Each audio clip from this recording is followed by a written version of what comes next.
जे काही एक स्वप्न बघितलं होतं ते सत्यात उतरण्यासाठी आपण प्रयत्न केला आणि त्याच्यामध्ये त्या स्वप्नामध्ये सगळ्यात महत्वाचा वाटा हा फार्म DSS आणि माझे गुरु श्री BT गोरे सरांचा होता. कारण की स्वप्न बघणं जरी शिष्याच्या डोक्यामध्ये असलं तर स्वप्न पूर्ण करणं हे सरांच्या हातामध्ये होतं. ते सरांनी आज स्वप्न पूर्ण करण्याची संधी आपल्याला दिली आणि ती पण म्हणजे वर्गामध्ये 100 विद्यार्थी असले तर फर्स्ट विद्यार्थ्यालाच माणूस लक्षात ठेवतो आणि ती संधी आपल्याला सरांनी फार्म DSS सरांनी दिली. त्याबद्दल आपण सरांचं आभार व्यक्त करूया की फर्स्ट बॅच आज आपली झालेली आहे. तर आता मनोगत व्यक्त करताना मी सुरुवात 2014ला केलेली. माझ्या जीवनामध्ये मी 2 गुरु मानतो की जे मी लहानपणापासून शेतामध्ये काम करत असताना वडिलांबरोबर मी जी काही सुरुवात केली ते माझे वडील जे पहिले गुरु होते ज्यांनी शेतीमध्ये अनेक प्रयोग केले जे की म्हणजे वडिलांना जसं आता सर म्हणले तसंच वडिलांना असंच म्हणायचे की नवीन नवीन काय तर करत बसतेत आणि तोट्यामध्ये कंटिन्यू शेती चालू आहे. पण त्यांचं स्वप्न होतं की त्यांनी BSc ॲग्री करायची आणि शेती करायची. पण त्या काळातल्या परिस्थितीमध्ये त्यांना ती 12वी शाळा सोडावी लागली आणि BSc ॲग्री झाली नाही. पण त्यांनी त्यांचा शेतीमध्ये प्रयोग कंटिन्यू चालू ठेवला. किंबहुना असंही झालं असेल की त्यांच्या प्रयोगामुळं आमचं कुटुंब थोडं मागं राहिलं किंवा आर्थिकदृष्ट्या प्रबल झालं नाही. पण जे संस्कार आमच्यावरती झाले शेतीचे त्याच्यामुळं मला जास्त शिकायला भेटलं. शेतीमध्ये वडिलांनी मी लहान असल्यापासून कुठलं पीक केलं नाही असं काय ठेवलं नाही. वडिलांनी ही कन्सल्टन्सी केली. वडिलांच्या कन्सल्टन्सीमध्ये वडिलांना अनेक अडचणी आल्या. त्याच्यामधून मी बरेच बोध घेतले आणि मी 2014ला सुरुवात करण्याचा निर्णय घेतला आणि 2014ला 0 भांडवलावरती आपण मातोश्री ॲग्रोटेकची सुरुवात केली. त्याचबरोबर डाळिंबामध्ये जसं काम चालू केलं मी त्यावेळेला बाहेरच्या मीटिंग असतील अशा मीटिंगामध्ये गोरे सरांचा फेस टू फेस नाही पण मीटिंगमध्ये जाण्याचा योग आला. त्याचबरोबर मीटिंगमध्ये मी जात होतो पण सरांशी संपर्क आला नाही. पण संघमध्ये मी आणि माझे जोडीदार सकाळी आम्ही 5:30-6लाच उठून गेलो. 9-10ला मीटिंग होती. आम्ही सकाळी 7च्या अगोदर तिथं पोहोचलो आणि तिथं जाऊन आम्ही चटणी भाकर आणि कांदा घेऊन गेलो होतो आणि झाडाखाली मस्तपैकी तिथं बसून आम्ही खाल्ली. मीटिंग कधी का चालू होईना म्हणलं आपण इथं बसून खायची आणि तिथंच आम्ही बसलो. तिकडं त्यांचं येणं शेतकरी ते चालू आहे सगळं चालू होतं आणि ज्या झाडाखाली आपण बसलो होतो त्या महाराजांनी संघच्या ह्याच्यामध्ये मीटिंग भरली होती आणि योगायोग असा आला की जिथं आम्ही भाकर खाऊन बसलो होतो तिथं सर येऊन बसले. ते आम्ही 2 तास तिथंच गप्पा मारत बसलेलो होतो आश्रमात. म्हणजे बॅक साईडला आम्ही जाऊन तिथंच भाकर खाल्ली आणि तिथंच बसलो होतो आणि योगायोगाने सर मीटिंग मध्ये नाहीत गेले. सर बॅक साईडला तिथं आले आणि तिथं सरांशी चर्चा करण्याचा योग आला. तिथंच फेस टू फेस योग आला. सरांना मनोमन गुरु मानलेलं होतं. त्यांच्या मीटिंगा मी जाऊन अटेंड करत होतो आणि समोर सरांना भेटल्यानंतर अजून मनामध्ये उत्साह निर्माण झाला की नाही की आता आपल्याला आपला डाळिंबामधला गुरु भेटलेला आहे. जी काय वडिलांकडून शिकलो होतो आता त्याच्या पुढे जाण्याची वेळ आली होती. मग तिथून सरांना डाळिंबामधील 100% गुरु मानून मी काम चालू केलं. सुरुवातीला अनेक अडचणी आल्या. शेतकऱ्यांच्या बांधापर्यंत पोहोचत होतो.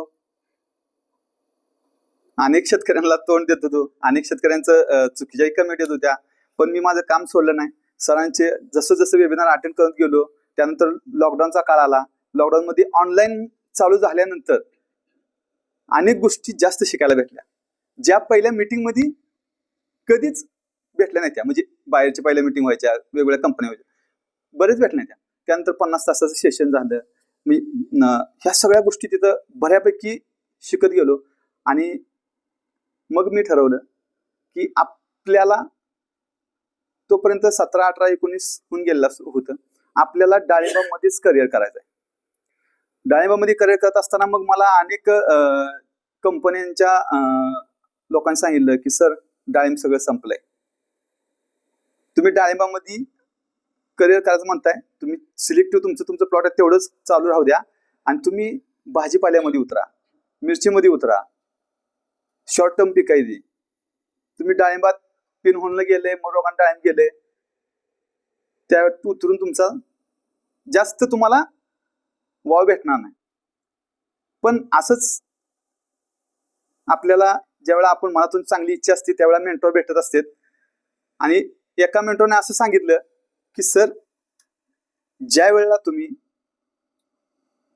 मोठ्या मॉबमध्ये काम करता त्यावेळेला तुमचं काम छोटं असतं. म्हणजे त्यांनी उदाहरण असं दिलं की टाटा समूहामध्ये तुम्ही 5 लाख पगार घेताय, टाटा समूह मोठा आहे, पण तुम्ही 5 लाख जरी पगार घेत असाल तर तुम्ही त्याचा भाग किती आहे? म्हणजे तुम्ही त्या टाटा समूहाचं काम अमर्याद आहे, पण टाटा समूहामध्ये तुमचं काम मर्यादित आहे. डाळिंब क्षेत्र मर्यादित आहे, पण सर तुम्ही काम असं करा की त्या मर्यादित कामामध्ये तुम्ही जर अमर्यादित काम केलं तर तुमचं नाव होणार आहे किंवा तुम्हाला वाव भेटणार आहे. मग मी फिक्स केलं की मला डाळिंबात काम करायचं आहे आणि माझे गुरु बीटी गोरे सर आहेत, आणि तिथून मी फॉलो करायला सुरुवात केली. आपलं बरेच शेतकरी आपण जमवले. आता वेळेच्या अभाव काय शेतकरी आपल्याला ऑनलाईन घ्यावं लागले, जसे दिनकर सोनवणे साहेब आहेत किंवा शेळके साहेब आहेत. त्यांनी जरी बार्शीला असले तरी सुद्धा मी वर्षातून एकदा किंवा त्यांच्याकडे 2दा जाऊ शकतो. मग आपण काम योग्य करतोय, पण ह्या शेतकऱ्यांची पण कुठेतरी गैरसोय होते. आपण ज्यावेळेला प्लॉटवर फिरतोय त्यावेळेला प्रत्येक शेतकरी म्हणतात की सर, आम्हाला पण बीटी गोरे सरांच्या प्लॉटवर जायचं आहे, आम्हाला पण बीटी गोरे सरांना समोर भेटायचं आहे, आम्हाला पण त्यांचं पूर्ण लेक्चर ऐकायचं आहे. मग आणि त्याच्यातून एक स्वप्न तयार झालं की कधी ना कधी आपल्या ह्या शेतकऱ्यासाठी समोर सरांच्या समोर सेशन झालं पाहिजे, जी सखोल अभ्यास, जेणेकरून काय, आता मी ज्या वेळेला शेड्यूल देऊन येतोय त्यावेळेला शेतकऱ्यांच्या लगेच दुसऱ्या दिवशी काय शेतकऱ्यांचा फोन येतो, मग असं झालंय, मग काय करू? बरोबर. मग ह्याच्यामध्ये काय होतं, पाऊस पडला का फोन कोणाचा उचलायचा, आणि त्यावेळेला काय शेतकरी डायरेक्ट समोर येऊन बसतात. समोरच्याचा प्रॉब्लेम सॉल्व्ह करायला आपण गेलो तर फोनचा प्रॉब्लेम तसाच राहतोय. मग त्या शेतकऱ्याला काय वाटतं की अरे, ताळसाहेबांनी माझा फोन उचलला नाही. आता समोर 10 शेतकरी आहेत, त्यांचं बघितलं तर फोनचं राहते. मग ह्या शेतकऱ्यांना आपण सक्षम कुठं बनवलं पाहिजे, ही पण आपली जबाबदारी. काय की आपला शेतकरी तो एवढा सक्षम झाला पाहिजे की आपल्या पाठीमागे त्याला सपोर्ट भेटला पाहिजे. मग ह्या सगळ्या गोष्टी जर शक्य करायच्या असेल तर एकच आहे की फार्म DSS श्री बीटी गोरे सर, जे आपल्याला डिसिजन सपोर्ट सिस्टीम देणार आहेत की आपला निर्णय क्षमता कशी वाढवायची हे आपल्याला इथे शिकवलं जाणार आहे. जी मला वाटत नाही की शेतीमध्ये ह्या पृथ्वीतलावरती दुसरी कुठली कंपनी आपल्याला हे शिकवत. हा, प्रोडक्ट काय वापरायचे, कुठलं औषध काय वापरायचं, कुठल्या रोगावरती काय वापरायचं, मुळीवरती काय वापरायचं, हे आपल्याला सगळं सांगतील. पण तुम्हाला निर्णय घेण्यासाठी सक्षम बनवणारी कोणती कंपनी किंवा कोण तो माणूस आहे, तर तो आपल्या डोळ्यापुढं, माझ्या डोळ्यापुढे एकच आहे की फार्म DSS श्री बीटी गोरे सर. म्हणून माझं स्वप्न होतं की माझ्या शेतकऱ्यांना तिथपर्यंत पोहोचवायला पाहिजे. म्हणून मी ह्या गोष्टी घडवून आणण्याचा प्रयत्न केला. सरांनी ती आपल्याला संधी दिली, त्याबद्दल त्यांना अजून एकदा आपण आभार मानू की आपण लकी आहोत की आपण इथपर्यंत पोहोचलोय. काय की वाहत्या झऱ्यामध्ये सर्वच मासा असते, पण गळाला मासा तोच लागत नाही जो उलट्या दिशेने चालतोय. आपण आज एवढा पाऊस असताना, एवढं वातावरण विरोधात असताना, एवढी परिस्थिती विरोधात असताना आपण इथपर्यंत पोहोचलोय. त्याच्याबद्दल मी सर्व शेतकऱ्यांचं मनापासून धन्यवाद देतो की तुम्ही ह्या सर्व गोष्टी घडवून आणल्या. कारण काही शेतकऱ्यांना सकाळी 7 वाजल्यापासून एसटीत बसेपर्यंत सुद्धा वेळ नव्हता की पाऊस बंद नाही. तरी सुद्धा आता प्रत्येकाकडे 4 व्हीलर असेल अशातला भाग नाही. शेतकरी एसटीनं आले, त्यांच्या सोयीनुसार आले, काही शेतकरी भिजून आले, पण प्रत्येकाने तिथपर्यंत पोहोचण्याचा घाट घातला होता आणि तिथपर्यंत पोहोचले.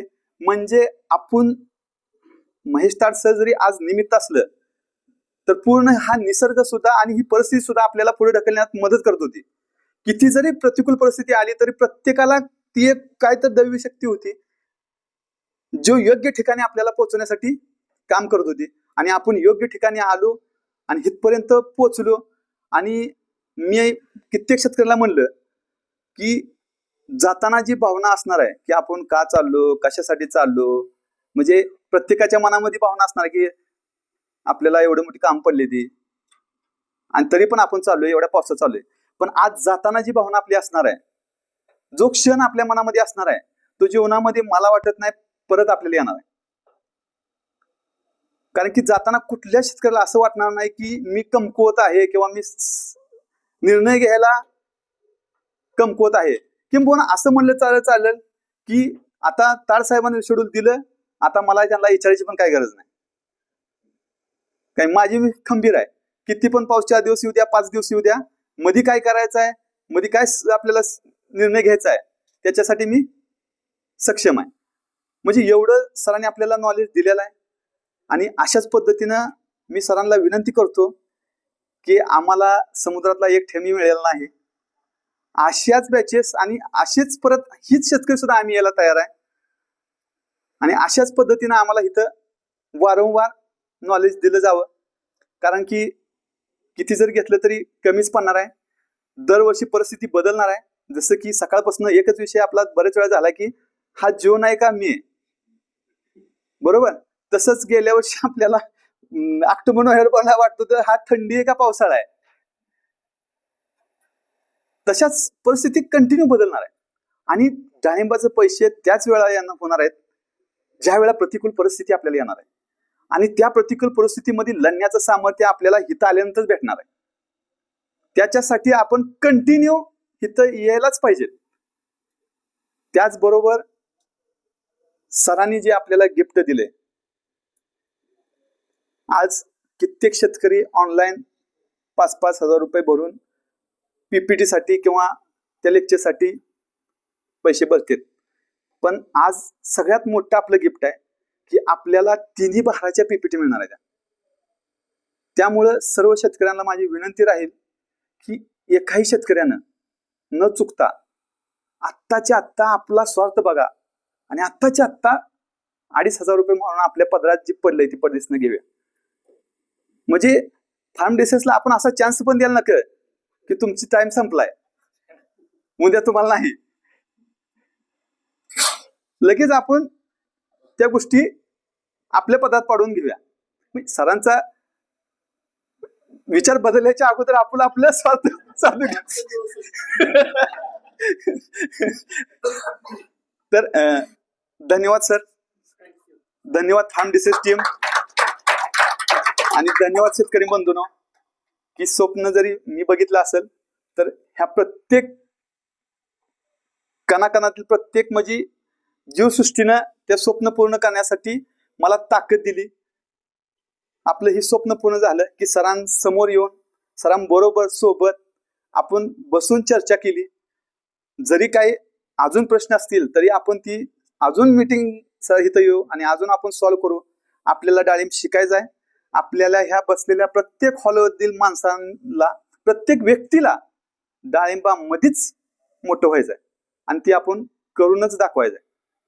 ह्याच्यातून एकही शेतकरी आपला गळता कामा नाही. एकही म्हणजे 100% तर 100%च आपले शेतकरी पुढेच गेले पाहिजे.